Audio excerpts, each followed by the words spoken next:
മത്തങ്ങ ഉപയോഗിച്ചുണ്ടാക്കുന്ന ഒരു ഒഴിച്ചുകറിയാണ് ഇന്നത്തെ നമ്മുടെ റെസിപ്പി. ചോറിൻ്റെ കൂടെ കഴിക്കാൻ പറ്റുന്ന വളരെ നല്ല രുചികരമായിട്ടുള്ള ഒരു ഒഴിച്ചുകറിയാണിത്. വീഡിയോ ഇഷ്ടപ്പെട്ടാൽ ചാനൽ സബ്സ്ക്രൈബ് ചെയ്തും വീഡിയോ ലൈക്ക് ചെയ്തും ഷെയർ ചെയ്തും എന്നെ സപ്പോർട്ട് ചെയ്യണേ. ഇനി നമുക്ക് വീഡിയോയിലേക്ക് പോകാം. Welcome to tested and tasted channel.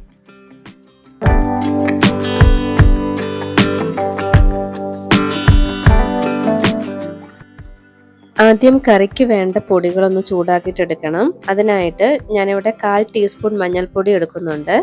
കൂടെ തന്നെ 1.5 ടീസ്പൂൺ മുളക് പൊടി, സാധാരണ മുളക് പൊടിയാണ് എടുത്തിട്ടുള്ളത്.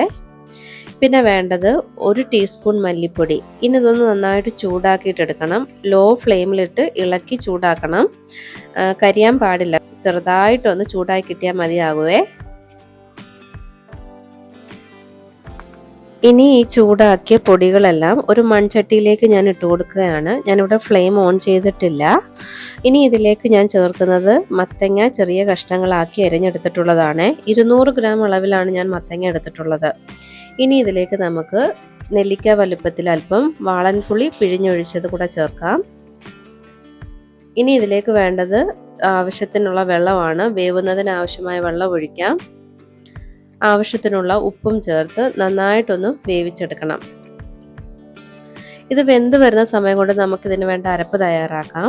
അതിനായിട്ട് മിക്സർ ജാറിലേക്ക് 1.5 കപ്പ് തേങ്ങ ഞാൻ ഇട്ട് കൊടുക്കുകയാണ്. ഇതിൻ്റെ കൂടെ തന്നെ 1-2 ചുവന്നുള്ളി ചേർത്ത് കൊടുക്കാം. എന്നിട്ട് നല്ല പേസ്റ്റ് പരുവത്തിലൊന്ന് അരച്ചെടുക്കണം.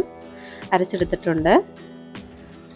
മത്തങ്ങ പാകത്തിന് വെന്ത് വന്നിട്ടുണ്ട്. ഇതിലേക്ക് അരച്ചെടുത്തിട്ടുള്ള അരപ്പ് നമുക്ക് ചേർക്കണം.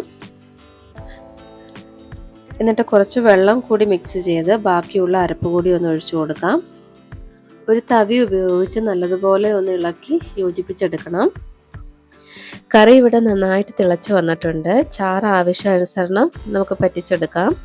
ഇവിടെ മത്തങ്ങാക്കറി പാകത്തിന് കുറുകി വന്നിട്ടുണ്ട്. ഇനി ഇതിലേക്ക് താളിച്ചൊന്ന് ചേർക്കണം.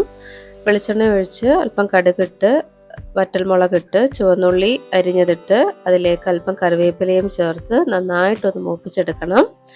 ചുവന്നുള്ളിയുടെ നിറം ഒന്ന് മാറിക്കിട്ടണം. അതുപോലെ നിങ്ങൾക്ക് ഇതിലേക്ക് അല്പം കായപ്പൊടി വേണമെങ്കിൽ ചേർത്ത് കൊടുക്കാം. ഇനി ഇത് നമുക്ക് കറിയിലേക്കൊന്ന് ഒഴിച്ചു കൊടുക്കാം. നല്ല ടേസ്റ്റി ആയിട്ടുള്ള ഒരു ഒഴിച്ചുകറിയാണിത്. മത്തങ്ങ കറി വളരെ പെട്ടെന്ന് തയ്യാറാക്കി എടുക്കാൻ പറ്റും. ഈ കറിയുടെ കൂടെ നമുക്ക് ബീട്രൂട്ട് തോരൻ, അതുപോലെ പപ്പടം, അച്ചാർ, അതൊക്കെ നല്ല ബെസ്റ്റ് കോമ്പിനേഷൻ ആയിരിക്കും. എല്ലാവരും ഒന്ന് ട്രൈ ചെയ്ത് നോക്കണേ. വീഡിയോ ഇഷ്ടപ്പെട്ടാൽ പ്ലീസ് എൻ്റെ ചാനൽ സബ്സ്ക്രൈബ് ചെയ്തും വീഡിയോ ലൈക്ക് ചെയ്തും ഷെയർ ചെയ്തും എന്നെ സപ്പോർട്ട് ചെയ്യണം. വീണ്ടും നല്ലൊരു വീഡിയോയുമായി എത്താം. അതുവരെ ബൈ ബൈ.